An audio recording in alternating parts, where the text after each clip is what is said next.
السلام علیکم ناظرین، آپ دیکھ رہے ہیں ڈیلی پاکستان. میں ہوں آپ کا میزبان کاشف شکیل. ناظرین، آج میں جس شخصیت کے ساتھ بیٹھا ہوں، پہلے تو میں ان کا خود بہت بڑا مداح ہوں اور میرا خیال ہے کہ آنے والے وقت میں ان کے علاوہ میں کسی اور کا مداح نہیں ہو سکتا. Living legend, one and only Sahir Ali بگا.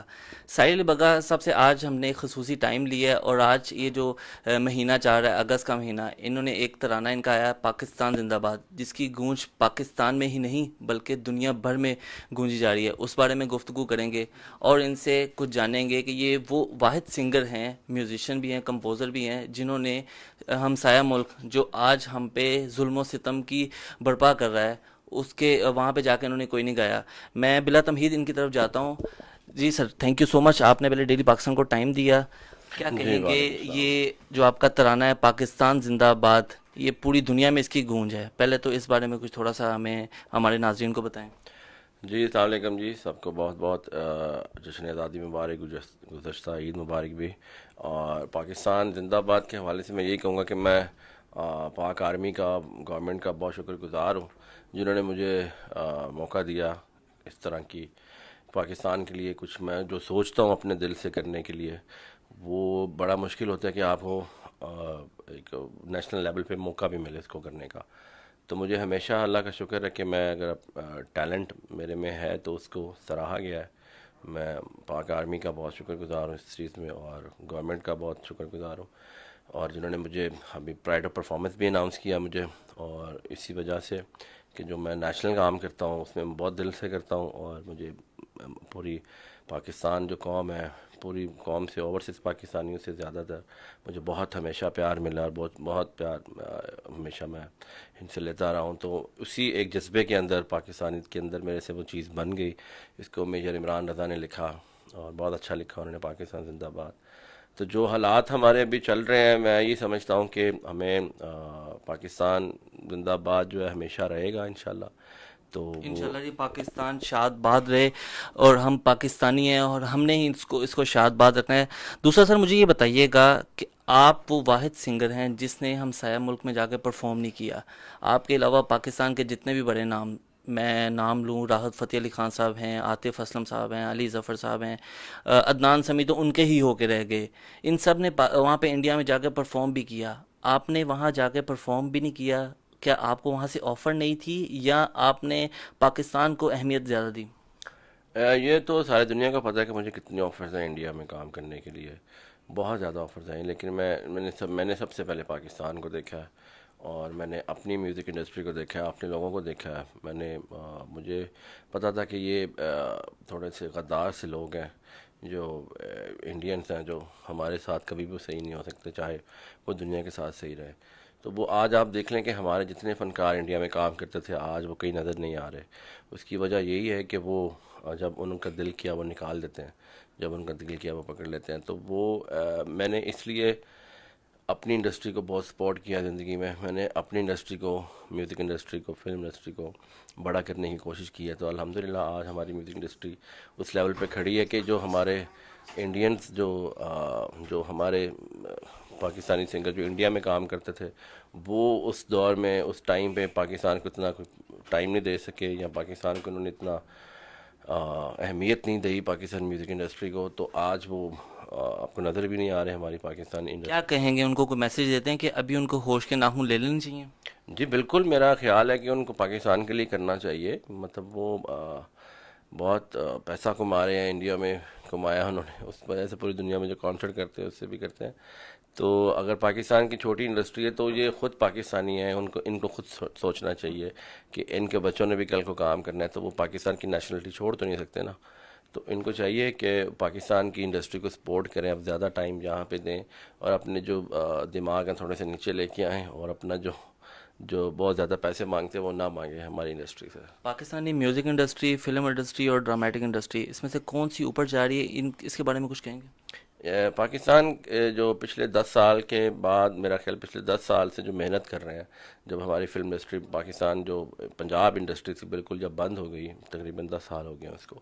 اس کے بعد جو ہماری جو دوبارہ ریوائول ہوا انڈسٹری کا، فلمز کا، گانوں کا، میوزک انڈسٹری کا، تو وہ الحمدللہ میں یہ سمجھتا ہوں کہ اب بہت اچھے جا رہی ہے. ہماری جو ڈرامہ انڈسٹری ہے وہ تو پوری دنیا میں مانی جاتی ہے، بہت اچھی ہے. فلم انڈسٹری کافی حد تک اچھی ہو گئی ہے اب، اور انشاءاللہ اور مزید ہو جائے گی، ایسے لگے رہیں گے. تو میوزک انڈسٹری جو ہے وہ تو آپ کو پتہ ہے، ہمارا میوزک چوری کرتے ہیں ساری، تو ہم تو بہت کم ہیں کسی کا میوزک چوری کریں ہمارے پاکستان میں. میں نے تو کبھی بھی نہیں کیا الحمدللہ. تو مجھے یہ خوشی ہوتی ہے کہ ہمیشہ میرے گانے جو ہیں انڈیا میں چوری کیے جاتے ہیں. ابھی تو میرا تو یہاں تک کہ یہ کبھی ہسٹری میں ایسا نہیں ہوا کہ گانے تو چلے چوری کر لیتے ہوئے کسی کا نیشنل سانگ ہی چوری کر لے. تو ہمارا تو پاکستان کا جو پاکستان زندہ باد میں نے گانا کیا تھا نیشنل سانگ، وہ انڈیا نے چوری کر لیا. تو اس کے لیے تو میں سمجھتا ہوں کہ ہمارے پورے پاکستان کی جیت ہے یہ ایک بہت فخر کی بات ہے ہمارے لیے. سر مجھے بتائیے گا، میاں یوسف صلاح الدین اور ورثہ سے آپ کا بہت گہرا تعلق ہے. میں نے ان کا انٹرویو کیا تھا، اس میں بھی انہوں نے آپ کا بھی ذکر کیا تھا.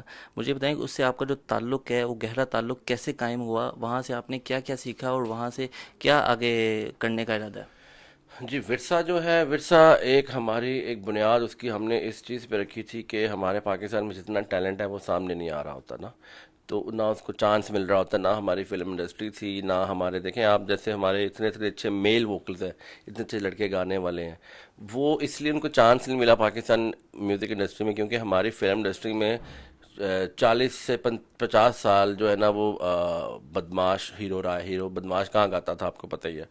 سلطان راہی صاحب نے کبھی وہ گانا نہیں گایا، اس کے بعد شان صاحب نے کبھی گانا نہیں، جب دھوتی پہنی ہوئی تو گانا ہی نہیں گایا کوئی.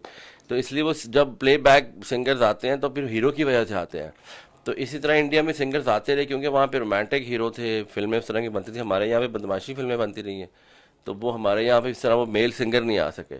تو ہمارا ورثہ کرنے کا مقصد مین یہی تھا کہ ہمارے پاس شفقت چیمہ سلطان رہی. ہاں ہاں ہاں، وہ دیکھیں نا، وہ کلچر ہے کہ اس حساب سے تو بہت اچھا تھا، وہ اچھا لگتا تھا اس ٹائم پہ.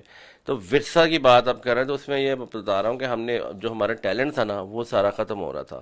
تو ہم نے سوچا کہ ورثہ ایک پروگرام ایسا بناتے ہیں جہاں پہ ہم اپنے سنگرز کو، نئے نئے لوگوں کو چانس دیں، اور جس میں ہم نے بہت سارے سنگرز کو چانس دیا. جیسے فیمیلز میں صنم ماروی ہے، ہنا نصر اللہ ہے، سارہ رضا ہے، علی عباس ہے، اور بہت سارے لڑکے ہیں، فراز لڑکا ہے. میں نے خود بھی وہاں سے سٹارٹ کیا گانا. پھر اس میں بہت اچھے ہمارے پاکستان کے بڑے بڑے لوگ جو بڑے بڑے سنگرز ہیں، شفقت امانت علی صاحب، انہوں نے بھی ہمارے ساتھ حصہ کیا، اس میں انہوں نے بھی کام کیا ہے. تو ورثہ پروگرام جو ہے ابھی جتنے پاکستان میں سنگرز ہیں، میں سمجھتا ہوں کہ پچھلے 10 سال میں جتنے بھی سنگرز آئے ہیں وہ سارے ورثہ کے، زیادہ 90-80% جو ہے نا ورثہ سے ان کا تعلق ہے. آپ کو اب آپ کی تھوڑی سی ذاتی زندگی کی طرف آتے ہیں. ایک ڈرم پلیئر آج ساحر علی بگا بن گیا ہے، ایک نام، musician, singer, film music director. کیسا فیل ہوتا ہے؟ الحمدللہ جی، مجھے یہی لگتا ہے کہ ایک بہت بڑا پہاڑ تھا، وہ میں آہستہ آہستہ اس کو چڑھ ہی گیا ہوں، اس کے اوپر اللہ نے میری مدد کی ہے. تو یہی ہے کہ زندگی میں صرف میں تو یہی میسیج دوں گا کہ جو میں نے خود اپنے پہ اپلائی کیا ہے کہ کبھی ہار نہیں مانی زندگی میں. کچھ بھی ہوا ہے، بہت زیادہ مایوس بھی ہوں، بہت زیادہ لوگوں نے ٹانگیں بھی کھینچی ہیں زندگی میں، ابھی تک ویسے کر رہے ہیں، لیکن میں ہار نہیں رہا ہوں. غربت کے دن بھی دیکھے، سب دن سب کچھ دیکھا. خیر غربت تو الحمدللہ میرے ابو نے ہمیشہ، ہماری حویلی ہے ادھر اندرون باٹی گیٹ میں، تو میرے ابو نے حویلی بنائی تھی، میرے ابو کے بھائی مل کے انہوں نے. تو ہم نے، لیکن جو میرا شوق تھا وہ کچھ اور تھا، جو مطلب ہوتا ہے نا کہ جو سمجھ نہیں آ رہا ہوتا گھر والوں کو کہ وہ کرنا یا نہیں کرنا. تو لیکن انہوں نے میری بڑی مدد کی ہے ہمیشہ. میرے ابو نے مجھے سکھایا جو کچھ بھی ان کی وجہ سے ہی ہے. تو یہ ہے کہ میں نے جو بھی کیا آج تک وہ میں نے محنت سے کیا ہے. اس میں الحمدللہ یہ میں فخر کرتا ہوں کہ میں پاکستانی ہوں اور میں نے پاکستان میں رہ کے یہ کیا. اور مجھے آج لوگ یہ بھی کہتے ہیں کہ یہ ایک مثال ہے، تو میں اس بات بھی خوش ہوتا ہوں کہ اللہ نے مجھے یہ بھی. فخر پاکستان کی صورت میں تو کافی مرتبہ ہیڈ لائنز میں آتے رہے ہیں، کبھی کبھار آپ کے اسکینڈلائز بھی چیزیں سامنے آتی رہی ہیں. اس بارے میں کیا کہیں؟ کیا یہ صداقت ہوتی ہے یا صرف ٹانگیں کھینچائیں؟ اسکینڈل جو آپ بات کریں یار، اس میں کیا، یہ تو ہوتے ہی رہتے ہیں، اس میں کیا، اچھے باتیں ہونے چاہیے، بندے کو خوش رہنا چاہیے. بندے کو خوش رہنا چاہیے. میں خوش رہتا ہوں ان چیزوں سے. وہ جو ہیں وہ ہیں. میں تو ہیں، کوئی آ رہے ہیں کہ جا رہے ہیں.